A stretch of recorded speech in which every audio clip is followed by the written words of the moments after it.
Welcome friends, প্রত্যেককে স্বাগত আমাদের ইউটিউব চ্যানেলে। যে সমস্ত ভিউয়ার্সরা প্রথমবার চ্যানেলটি দেখছেন তারা অবশ্যই চ্যানেলটিকে সাবস্ক্রাইব করে দেবেন এবং চ্যানেলের পাশে থেকে বেল আইকনটা প্রেস করবেন, যাতে এই ধরনের খবরাখবর সবচেয়ে আগে সবচেয়ে দ্রুত আপনাদের কাছে পৌঁছে যায়। তো আপনারা প্রত্যেকেই জানেন, গত 48 ঘন্টার সময় ধরে প্রাথমিকের 32,000 চাকরি বাতিল মামলার শুনানি সম্পন্ন হলো। মাঝখানে একটা ফেজ, দশম বা একাদশতম ফেজ কমপ্লিট হলো। এবার এর পরবর্তী ফেজ আবার একটা সপ্তাহ বিরতি দেন, আবার নাটক শুরু হবে। নাটকে বিভিন্ন পার্টে অনেকে অভিনয় করবেন, কিন্তু এই যে 48 ঘন্টার নাটক অনুষ্ঠিত হলো মহামান্য হাইকোর্টে, সেখানে যে নাটকীয় মোড় নিল সেটা হচ্ছে শুনানিতে যেটা নির্যাস যদি আমরা বলি, সেটা হচ্ছে 32,000 নন ট্রেন নিয়োগের ক্ষেত্রে কোনো রকম কোনো বেনিয়ম দুর্নীতি ছুঁতে পারেনি এদেরকে। যত দুর্নীতি, যত বেনিয়ম, যত অনিয়ম আছে সমস্তটা হচ্ছে ট্রেন প্যানেলে, অর্থাৎ 11,000 যে ট্রেন নিয়োগ হচ্ছে সেই প্যানেলে। তার কারণ ইন সার্ভিস নন ট্রেন টিচারদের অ্যাডভোকেটরা যা বলছেন তাতে করে দুটো বিষয় খুব পরিষ্কার। যে 94 জন যাদের টেট পাস করেননি, যাদের টেটের কোনো নথি নেই, যাদের সিবিআই ভেরিফাইড, ইডি ভেরিফাইড, তারা লিস্ট পাঠিয়েছে। যেসে অমৃতা সিনহা ম্যাডাম যে প্রাথমিক শিক্ষা পর্ষদকে বলেছে তাদের চাকরি বাতিল করতে, প্রাথমিক শিক্ষা পর্ষদ তার রেকমেন্ডেশন বাতিল করেছে, ডিপিএসসিকে চিঠি পাঠিয়েছে রাতের অন্ধকারে। প্রাথমিকের এই ডিপিএসসিগুলো আবার তাদের টার্মিনেশন টেনে দিয়েছিল, পরবর্তী সুপ্রিম কোর্টে তারা একটা ছোট্ট প্রোটেকশন পায়, এখনও তারা চাকরি করছেন। এই বিষয়টা তুলে ধরা হচ্ছে আজকে কোর্টে। তো সেই 94 জন তারাও ট্রেন, তাদের টেট পাসের অ্যাডমিট কার্ড নথি না থাকলেও তারাও ট্রেন। এটা যেমন ট্রেন্ডের মধ্যে পড়ছে 256, সেটাও ট্রেন্ডের 269 মেবি 269 জন, সেটাও নন ট্রেন মানে ট্রেন্ডের মধ্যে পড়ছে, তারাও ট্রেন প্যানেলের অংশ। 2,208 জন যারা পরবর্তী ক্ষেত্রে 11টা অ্যাডিশনাল প্যানেলে নিয়োগ হচ্ছে, তাদের অধিকাংশটাই ট্রেন প্যানেলে। তো যত গড়মেল বস সব ট্রেন প্যানেলে দুর্নীতি বেনিয়ম এগুলো হয়েছে।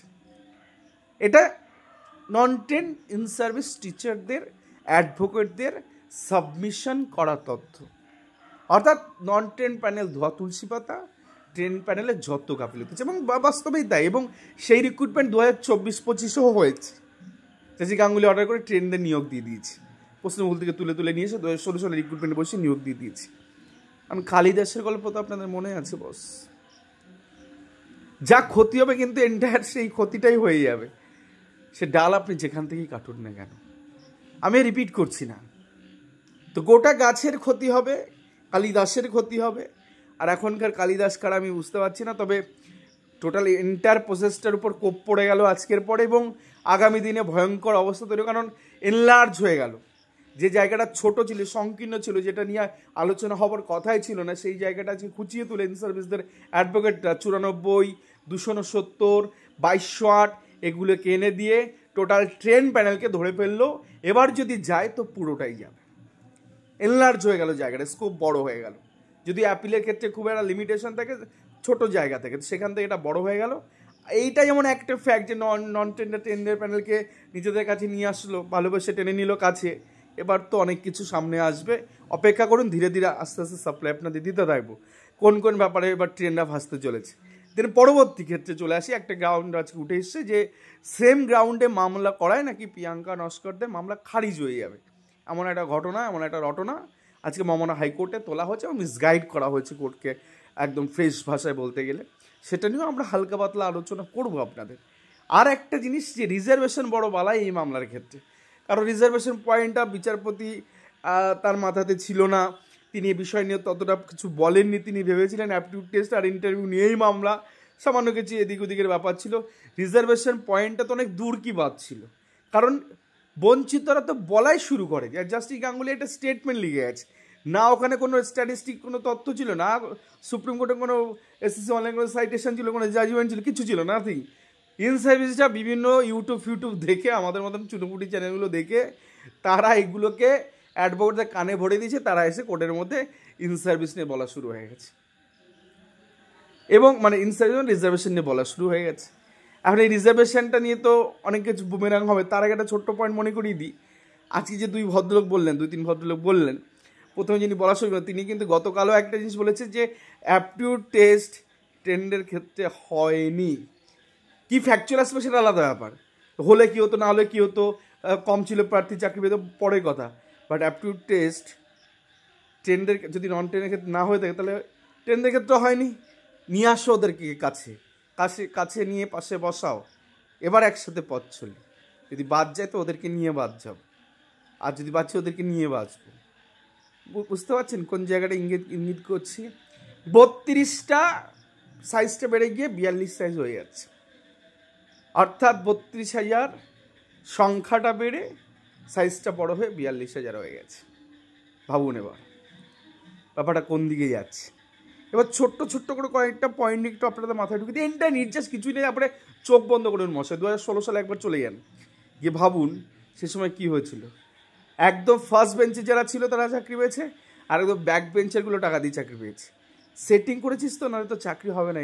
একদম চোখ বন্ধ করুন, ফিল করুন যা এস্টাবলিশমেন্ট হচ্ছে সবই হচ্ছে আপনার ওই মানে মিথ্যাচার করা হচ্ছে, একটা মিথ্যা জিনিসকে সত্য বানানোর চেষ্টা চলছে বিগত 11টা দিন। পর্ষদ এবং ইনসার্ভিসের তরফ থেকে একটা সত্যকে মিথ্যা বলার, মিথ্যা স্থাপন করার চেষ্টা চলছে। নাহলে ভাবুন না, জেনারেলরা আলাদা রিট ফার্ম আলাদা ম্যাট করেছি। জেনারেলরা কেন, এই জেনারেলদের এত ভয়টা কিসের, যে কেন তারা আলাদা করে একটা ফাইল করে দিয়ে বসে আছে? আজকে কোনো এসসি, কোনো এসটি, কোনো এরা কেউ কি আলাদা করেছেন? নেই, এরকম নেই। কিন্তু জেনারেলরা করে, তার কারণ তারা সবটা জেনে গেছেন যে এখানে ফান্ডাটা কি। রাস্তা নেই বাচ্চা, ধরা পড়বেই, মানে এমনভাবে আট ঘাট বাঁধা হচ্ছে ধরবে। আমি যেমন ছোট্ট এই যে পয়েন্টটা বিগত 3-4 দিন ধরে বলা হলো না, আমি একদম ক্লিয়ার বলেছি, 2 লাইনে বলবো, শর্টে বলবো, একদম মাথায় গেঁথে দেবো। দেখুন রিজার্ভেশন ইস্যুতে কথা হচ্ছে না, জাস্ট হিরণ ভট্টাচার্য বেঞ্চে, তারপর কি আর ওই কি হক সামথিং রবিউল হক, হিরণ ভট্টাচার্য বেঞ্চ, বিকাশ ভট্টাচার্য সে মামলা দাঁড়িয়েছিল, কেন পরবর্তী ক্ষেত্রে অ্যাপিল করেনি, ওরা জিনিসগুলো আছে। 2 লাইনে শেষ হয়ে যাবে এই আর্গুমেন্ট। তার কারণ যেখানে রিজার্ভেশন বা কাট অফ সংক্রান্ত ইস্যু, যেখানে ডিভিশন ক্যালকাটা হাইকোর্টের ডিভিশন বেঞ্চ সেটেল করে দিয়েছে, সেখানে সিঙ্গেল জাজের এখতিয়ার নেই সেই ইস্যুটাকে রেজ করে কোনো কিছু বক্তব্য রাখার বা কোনো জাজমেন্ট দেওয়ার। এত বড় কথা বলছি, এটা হয় না। অ্যাপেক্স কোর্ট যদি কোনো অর্ডার দেয়, সেটা তার নিচে থাকা ডিভিশন বেঞ্চ বা সিঙ্গেল বেঞ্চকে মানতে হবে। যদি ডিভিশন বেঞ্চ যদি কোনো অর্ডার দেয়, সিঙ্গেল বেঞ্চ সেটাকে টপকে গিয়ে কোনো অর্ডার দিতে পারে না, যেটা এই হিরণ ভট্টাচার্যের বেঞ্চে হয়েছে। কেন বলছি কথা? আজমাইল হকের কাট অফ ইস্যু বা রিজার্ভেশন ইস্যুটা যেখানে সেটেল হয়ে গেছে ডিভিশন বেঞ্চে, তার জাজমেন্ট ডেট হচ্ছে 14 মার্চ 2022 সাল। আর ডিসেম্বর মাসে এই আজমাইল হক চাকরি দুজনকে প্রাথমিক শিক্ষা পর্ষদ সেই অর্ডার কমপ্লাই করে তাকে চাকরিতে রেখে দেয় বা তাকে চাকরি দেয়। তার কাউন্সিলিং মানে উইদাউট কাউন্সিলিং অ্যাপয়েন্টমেন্ট তার বাড়িতে পাঠিয়েছে। সে চাকরি করছে স্কুলে এখন। আজমাইল হক, ম্যাট 1309 2019। সেই মামলায় ডিভিশন বেঞ্চ, যাতে হরিশ-টেন্ডন স্যারের ডিভিশন বেঞ্চ অর্ডার করে কবে, যেখানে রিজার্ভেশন এবং তার সাথে সাথে কাট অফ ইস্যু সেটেল হয়ে গেছে ক্যালকাটা হাইকোর্টেরই আপার বেঞ্চ। তো সেইখানে দাঁড়িয়ে একজন সিঙ্গেল জাজ, তার নাম হচ্ছে জাস্ট হিরণ ভট্টাচার্য স্যারের সিঙ্গেল বেঞ্চ, তিনি অর্ডার করেন এই যে এত ইস্যু উঠে আসছে না, 23/3/2023, প্রায় একটা বছর পরে গিয়ে অর্ডার। এটা হয় না, যে ইস্যু সেটেল হয়ে গেছে ডিভিশনে সেই ইস্যু নিয়ে সিঙ্গেল বেঞ্চ তার উল্টো পরিপ্রেক্ষিতে মামলা ডিসমিস করতে পারেন না। কিন্তু এক্ষেত্রে হয়েছে। এই বিষয়টা তুলে ধরা হবে, কারণ এই বিষয়টা হয়তো তার র্যাডারে ছিল না, কেউ দেখায়নি গোটা বিষয়টা, যেরকম একটা অর্ডার হয়ে বসে আছে, জানতেন না, তাই এই ধরনের পরিস্থিতি তৈরি হচ্ছে। বাট এটা কোনো কার্যকরী ভূমিকা নেবে না, কারণ সিঙ্গেল বেঞ্চ, সিঙ্গেল জাজ এই অর্ডার করেছে। ডাবল বেঞ্চ বা ডিভিশন বেঞ্চ এখানে কিন্তু অলরেডি সেই ইস্যু সেটেল করে দিয়েছে। তাহলে সিঙ্গেল বেঞ্চের অর্ডারে কী থাকে? যে কোনো মামলার ক্ষেত্রে ডিভিশন বেঞ্চ যদি সেই ইস্যুটা সেটেল হয়ে যায়, একজন যদি সেই কাট অফ ইস্যুটাকে করে বা রিজার্ভেশনটাকে ইস্যু করে 10.252-তে চাকরি করছে, আমি ভাই কেন 14 পেয়ে চাকরি পেলাম না, অলরেডি সেই ইস্যু সেটেল হয়ে গেল। নোট অন যেটা নিয়ে সেই ব্যাপারটা ছিল, যেখানে গিয়ে সেট অ্যান অল্টারনেটিভ প্যানেল, আমি চুজ করবো কোনটা অপশান, ধানাই পানাই বলে জাস্ট সিঙ্গেল বেঞ্চকে কনভিন্স করে অর্ডার করেই নিল।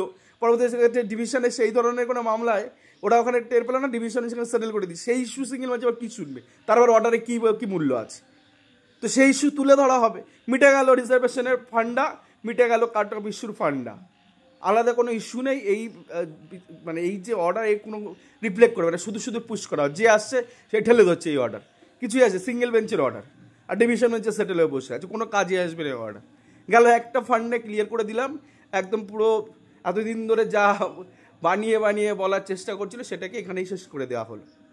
এটা তো একটা, এরপরে সুপ্রিম কোর্টেরও জাজমেন্ট আছে, সেগুলোতে আমরা যাচ্ছি না, বাট একই ম্যাটারে আছে বলে আমরা গোটা বিষয়টা এখানে বলে। এবার পরে সেই সিমিলার গ্রাউন্ডে নাকি মামলা করেছে প্রিয়াঙ্কা নস্কর। এদের মধ্যে কমন এত এত ফ্যাক্টর আছে, 50 হোক 100 হোক হোয়াটএভার যতজন আছে তারা নাকি কমন ফ্যাক্টর মানে কমন সেম কজ অফ অ্যাকশনে মামলা করেছে রিট কোর্টে। ভুল কথা। কেন বলছি?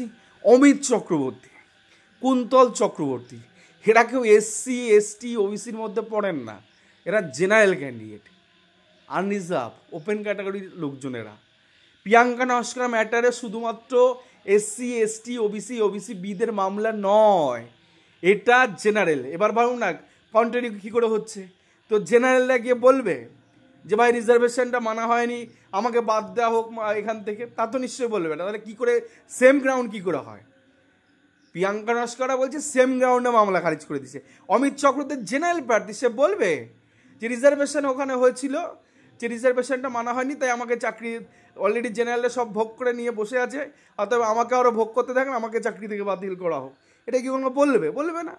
তো কোথায় রিজার্ভেশনের একই মামলা, সেম কজ অফ অ্যাকশন মামলা? এটা দুর্নীতি, বেনিয়ম, বেশি মার্কস পেয়েছে, চাকরি দেয়নি, এই সমস্ত মামলা, এগুলোকে অ্যাসেম্বল করে মামলা করা হচ্ছে।